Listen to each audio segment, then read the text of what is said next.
In the Heart of the Word, Reflections by Father Joseph Mary, SCTJM, on the daily readings from the Holy Mass. Monday of the 11th week of Ordinary Time, the power of forgiveness.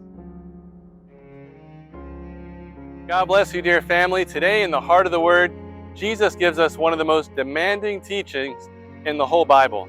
He tells us, "You have heard that it was said, an eye for an eye, a tooth for a tooth.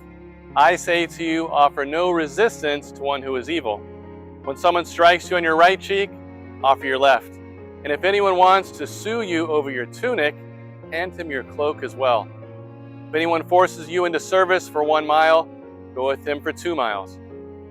Behind Jesus' teachings is the rule of Old Testament justice and Roman law called the lex talionis. That is, the punishment for a crime should be proportional to the crime. A tooth for a tooth, not more, which should be vengeance. Already, that teaching puts a limit on the sins of rage and anger that lead to more violence and even war. What does Jesus mean when he says to offer the other cheek, our cloak, or a second mile? He is telling us not to retaliate in the same way we have been injured or offended.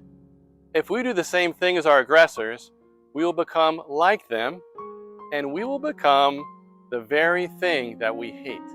However we deal with the world and our problems, we must remember that the one we have on the inside in our hearts is more valuable than any justice we could ever find on the outside.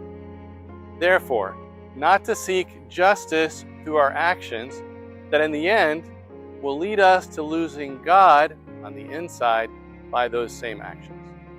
How are we to deal with violence and injustice?